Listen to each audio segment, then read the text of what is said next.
акай диловар, ман барои шумо қаҳва овардам. Ташаккур.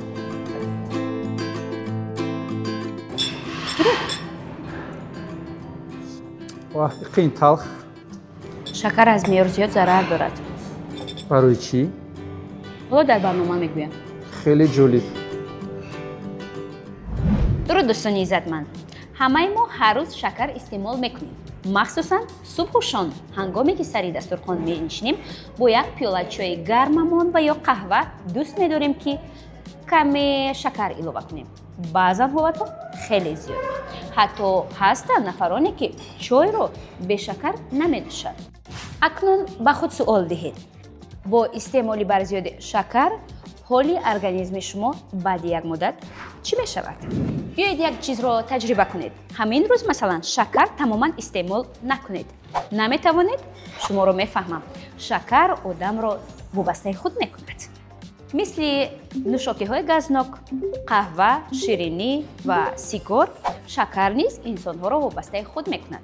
бале дӯстон, шакар низ мисли сигор инсонҳоро вобаста мекунад. ҳоло бошад мо паҳлӯҳои мусбӣ ва манфӣ, аниқтараш таъсири хубу баъди шакарро ба организмамон матраҳ мекунем. дар аввал дар бораи худи ин маҳсулот ҳарф мезанем. яъне шакар чист ва он чӣ тавр омода карда мешавад? шакар маводи ширин аст. инро ҳамаи мо медонем, ҳатто кӯдакони яксола. ва он аз наи шакар ва лаблабӯи қанд ҳосил карда мешавад. дар дунё 3 навъи шакар вуҷуд дорад: сафед, қаҳвагӣ ва табиӣ, яъне он дар меваҳо мешавад. ба ибораи дигар гӯем, фруктоза. акнун мегузарем ба қисмати асосӣ, яъне таъсири шакар ба бадан. шакар манбаи асосии энергия барои ҳуҷайраҳо аст. бале, ҳуҷайраҳо ва умуман бадани мо аз шакар нерӯ мегирад. барои кори майна ва мушакҳо лозим аст. масалан, агар шумо мехоҳед як кори эҷодӣ анҷом бидиҳед, дар наздатон ягон нӯшобаи ширин ё чойи ширин гузоред. ин барои шумо кӯмак мекунад. вале дар хотир дошта бошед, миқдори зиёди шакар ба шумо зарар меорад. акнун паҳлӯи дигарро мекушоем, яъне зарари бар зиёди истеъмоли шакар ба организм. аввал, сабаби фарбеҳӣ ва диабети навъи 2 мешавад. дуввум, ба дандонҳо зарар мерасонад. сеюм, фишори хунро баланд мекунад.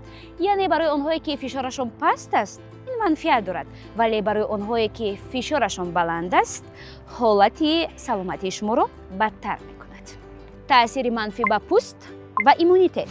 яъне чӣ? вақте ки инсон зиёд шакар истеъмол мекунад, он боиси зиёд шудани моддаи бо номи глюкоза дар бадан мешавад ва ҳангоме ки глюкоза зиёд шуд ба сафедаҳои пӯст мечаспад ва ин ҳолат боиси вайрон шудани коллаген ва эластин дар пӯст мегардад. яъне аз истеъмоли барзиёди шакар пӯст тез пир мешавад, равған кам мегардад ва пӯст ҷилонокиашро гум мекунад. дар баъзе ҳолатҳо баъзе одамон дар пӯсташон доғ пайдо мешавад. яъне аз истеъмоли зиёди шакар пӯст ҷилонокиашро гум мекунад, тез пир мешавад ва доғдор мегардад. ин барои мо бонувон лозим аст. акай диловар, баъди пахши ин барнома занон шакар хӯрданро бас мекунанд. сарфа дар оила мешавад, мардон хурсанд мешаванд. як манфиат меоред.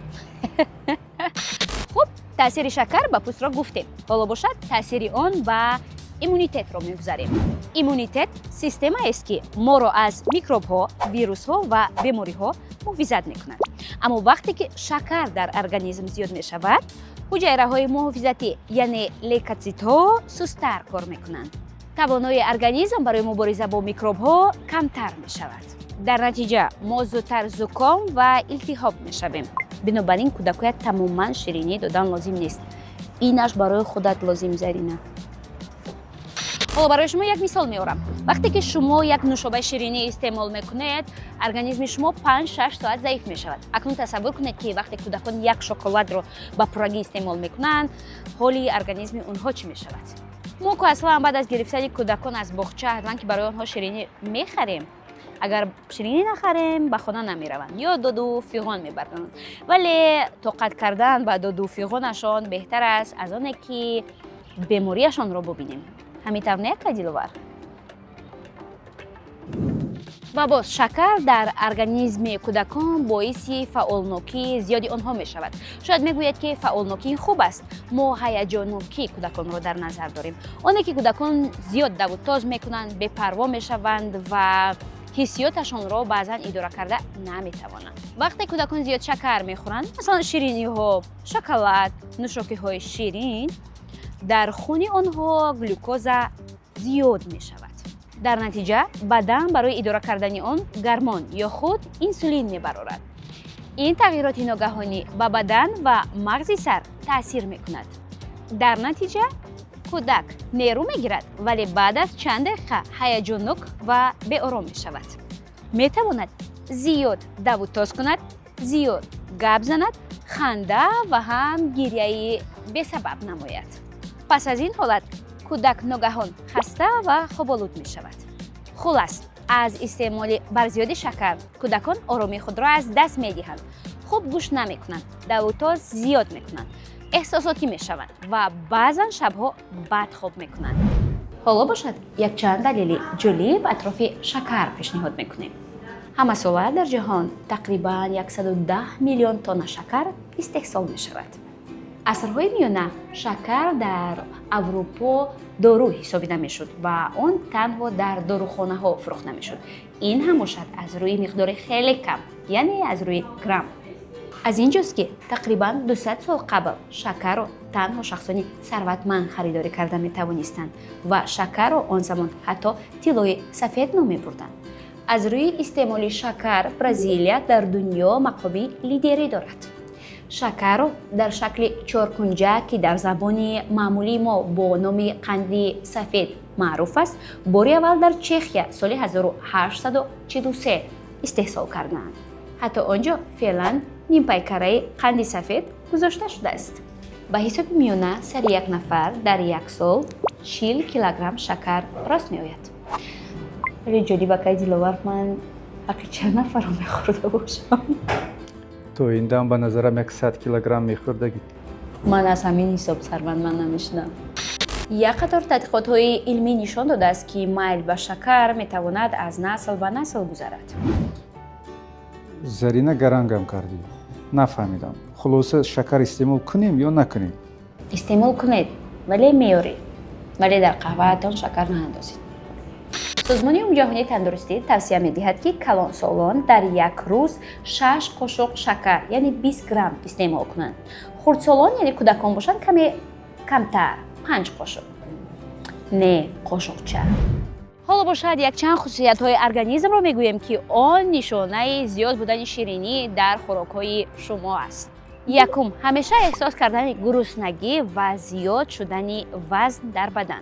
یعنی درست است که شکر و عموما محصولات شیرینی طعمی بامزه دارند و هنگام استعمال آن شما روحاً خود را راحت احساس میکنید ولی نه جسماً، زیرا بعد یک مدت خیلی کوتاه معده شما به غذای سالم و درست احتیاج پیدا میکند. یعنی گفتنی هستیم که شیرینی و عموما محصولات شیرینی در یک مدت خیلی کوتاه گرسنگی را به میان میارد. دوم، عصبانیت. یعنی وقتی که شما زیاد محصولات شیرینی استعمال میکنید آن به مقدار زیاد شدن قند در خون میگردد. خون آن قند را به ارگانیسم شما تقسیم میکند. طبیعی است که باقی مانده‌اش باشد نیروی شما را به خود میگیرد. انسان خود را عصبانی و خسته احساس میکند. سوم، زود خسته شوی. قند منبع تیزبار انرژی در بدن است ولی نوبسته به آنکه شما چقدر شیرینی استعمال میکنید به احتمال زیاد بعد از نیم ساعت شما احساس گرسنگی و خستگی را در بدن تجربه میکنید. چهارم، از دست دادن مزه شیرینی در محصولات. یعنی شما احساس کردید که محصولات مثل پیشتر شیرین نمی نماید، یعنی این معنی آن را دارد که معاینه سر شما به سطح بلند شیرینی عادت کرده است. حالا باشد یک چند مصلحت جالب برای آنهایی که شیرینی زیاد استعمال میکنند. روزهای اول چای، قهوه و نوشاکی‌های کم شکر بنوشید. به جای شکلات و شیرینی‌ها میوه‌های طبیعی بخورید. هفته اول معیار را کمتر کنید. باور کنید هم روح و هم بدن به این عادت میکند. خلاص استعمال شکر خوب است ولی آن اگر معتدل باشد. برای صحت دل، پوست و وزن بهتر است مقدار خیلی خیلی کمی اون را استفاده بریم. درست که شکر شیرین است، کام را شیرین میکند، ولی سلامتی از آن شیرین تر، آن زندگی و عمر را شیرین تر میگرداند.